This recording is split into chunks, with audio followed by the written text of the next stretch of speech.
अनिल मोर हमारे संवाददाता चंडीगढ़ से हमारे साथ लाइव हैं। अनिल, क्या मानकर चलें कि इस बार कथित भर्ती घोटाला मामला सबसे बड़ा मुद्दा साबित हो सकता है विधानसभा में हंगामे का?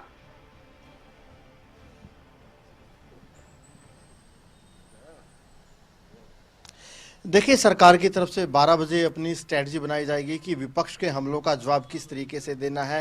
एक बैठक बुलाई गई है सत्ता पक्ष की तरफ से, वहीं विपक्ष भी आप रणनीति बनाएगा और नेता प्रतिपक्ष भूपेंद्र सिंह हुड्डा भी अपनी पूरी तैयारी यहां पर कर रहे हैं कि किस तरीके से सरकार को घेरना है। मुद्दों की कोई कमी नहीं है विपक्ष के पास। नेता प्रतिपक्ष भूपेंद्र सिंह हुड्डा लगातार अपनी पूरी की पूरी कहीं ना कहीं आंकड़ों के साथ पूरी तैयारी कर रहे हैं। सर, आप भी तैयारी पूरी कर रहे हैं कि किस तरीके से सत्ता पक्ष को घेरना है।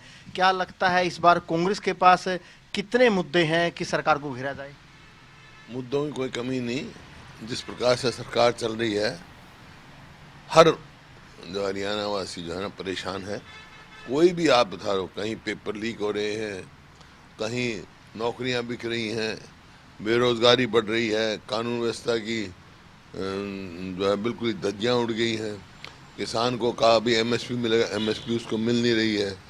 इसी प्रकार से आप कोई भी काम देखो, इसमें सब, चाहे वो किसान है, मजदूर है, व्यापारी है, कर्मचारी है, हर वर्ग परेशान है। अब देखो ना, किसान इतने 1 साल तक बैठे रहे और 3 कानून वो वापस हो गए, और जो 3 कानूनों के खिलाफ जो बैठे थे वो, उनके ऊपर केस बनाए गए, देशद्रोह तक के केस बनाए गए, वो अब तक वापस नहीं हुए। जो जिन लोगों की, किसानों की जान गई बेचारों ने अपने वहाँ बॉर्डर पर, उनको अभी तक कोई मुआवजा नहीं दिया गया। जैसे पंजाब गवर्नमेंट ने किया, हर परिवार को 1-1 नौकरी दी है जो गए, और मुआवजा दिया है, और केस वापस कर दिए गए। तो इनको भी करना चाहिए। और जो इस तरह घोटाले हुए हैं नौकरी में, उसकी कोई इन्वेस्टिगेशन नहीं। हमारी यही तो मांग है ना कि भाई सिटिंग जज के द्वारा किया जाए, ताकि दूध का दूध पानी का पानी हो जाए। ये सरकार कहती है कि नहीं, हमारा कोई कसूर नहीं है, तो फिर संकोच क्यों कर रहे हैं? ये इंक्वायरी कराने से क्या संकोच करने हैं? इंक्वायरी आएगी तो बहुत सारे पहलू खुलेंगे, क्योंकि ये जो स्कैम जो है, ये एक व्यक्ति का नहीं है, एक व्यक्ति का नहीं, ये बड़ा भारी है स्कैम, नीचे से ऊपर तक का वो है। और आना चाहिए। क्यों सरकार इसको संरक्षण देना चाहती है? आज एचपीएससी में इतना बड़ा स्कैम हुआ, और उसका चेयरमैन, भाई वो हेड ऑफ डिपार्टमेंट है, उसकी जिम्मेवारी है, उसके ऊपर कोई वो एक्शन नहीं। मैं आपसे पूछ रहा हूँ एचपीएससी को लेके, स्पीकर साहब ने कहा है कि काम रोको प्रस्ताव विपक्ष ने दिया है, लेकिन लग नहीं रहा था, उनका कहना था कि कुछ जो विषय ऐसे होते हैं जो अदालतों में लंबित होते हैं, उन पर लीगल ओपिनियन मांगा गया है कि उनको मंजूरी दी जा सकती है विधानसभा में चर्चा के लिए, काम रोको के लिए। तो आपको क्या लगता है, सरकार का क्या रुख लगता है? सरकार तो कहीं ना कहीं, सरकार तो पुराने आंकड़े उठा रही है, सरकार ये कह रही है कि हम तो भ्रष्टाचार को उजागर कर रहे हैं। लगता नहीं है सरकार कोई ज्यादा कार्रवाई? कौन सा भ्रष्टाचार? तो फैलाया हुआ है, लक्की और कोडी बना दी इन्होंने। अभी कहेंगे ये देखो हमने तो वो पकड़ा है, तो इसका मतलब पेपर लीक भी खुद कराते हैं। ये ऐसी बात करने। इसके अलावा सर, किसानों की अगर बात करें, 3 किसान कानून वापस हो चुके हैं। आप लोग लगातार विधानसभा में भी मुद्दा उठाते रहे, आज फिर कार्रवाई शुरू हुई। क्या लगता है सरकार मुआवजे को लेकर कोई बात मानेगी, नौकरी को लेकर कोई बात मानेगी, और श्रद्धांजलि को लेकर भी? क्योंकि आप लोग तो पहले सदन में भी श्रद्धांजलि देते रहे। श्रद्धांजलि दे चुके हम तो। आप तो दे चुके, और वो पार्ट बन गया इसका। बिल्कुल आप लोगों ने नहीं, श्रद्धांजलि दे चुके हैं, लेकिन ये है कि जो किसानों के साथ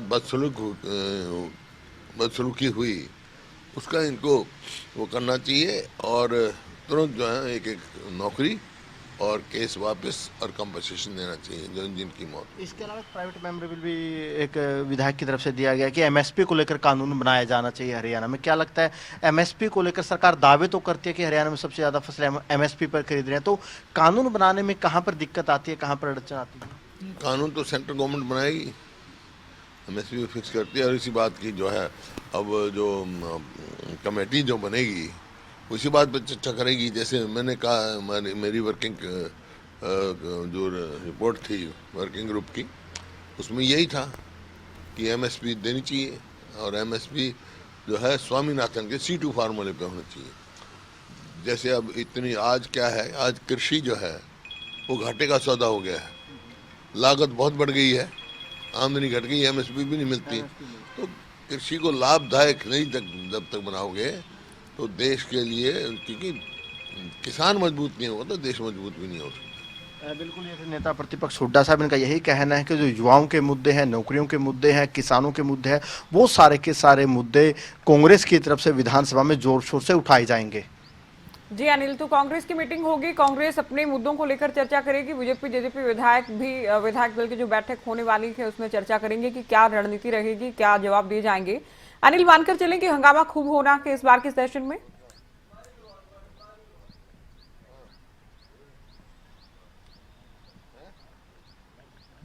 बिल्कुल, देखिए सत्र काफ़ी हंगामेदार रहने वाला है। नेता प्रतिपक्ष भूपेंद्र सिंह हुड्डा ने हमसे खास बातचीत की और कहीं ना कहीं क्या रणनीति कांग्रेस की रहेगी उसको लेकर 12 बजे की बैठक कांग्रेस विधायक दल की बुलाई गई है। सत्ता पक्ष की भी एक बैठक मुख्यमंत्री के आवास पर दोपहर को 12 बजे होगी और कहीं ना कहीं सत्ता पक्ष की तरफ से भी अपनी रणनीति बनाई जाएगी और कहीं ना कहीं जो सदन है पूरा का पूरा हंगामेदार रहने वाला है। जितना हंगामा सदन के अंदर रहेगा उतना ही हंगामा सदन के बाहर भी रहेगा। हम बात करें आम आदमी पार्टी के पूर्व अध्यक्ष नवीन जयहिंद की बात करें, यूथ कांग्रेस की बात करें, हरियाणा के जो दिव्यांशु बुद्धिराज है उनकी तरफ से विधानसभा के बाहर प्रदर्शन किया जाएगा। विधानसभा घेराव उनकी तरफ से जो उनके अपने अपने कार्यकर्ता वो यहाँ पर घेराव करने पहुंचेंगे। वहीं सदन के अंदर कांग्रेस किसानों और युवाओं के मुद्दे पर सरकार को घेरती नजर आएगी। बिल्कुल अनिल, मुद्दे कई हैं जिनको लेकर आपने बताया कि विपक्ष सरकार को घेरेगा, सरकार भी जाहिर है पूरी रणनीति के साथ सदन में नजर आएगी, जवाब दिए जाएंगे। फिलहाल बहुत शुक्रिया अनिल, ये पूरी बातचीत आपने की, नेता प्रतिपक्ष से भी आपने एक्सक्लूसिव बातचीत की है और भूपेंद्र हुड्डा की ओर से कहा गया कि हम सरकार से जवाब लेंगे। तीनों कृषि कानूनों को लेकर जो आंदोलन हुआ उसमें किसानों पर जो मुकदमे दर्ज हुए सरकार तुरंत उन्हें वापस लेगी, जो कि सरकार मांग तो हालांकि मान चुकी है किसानों से सहमति में।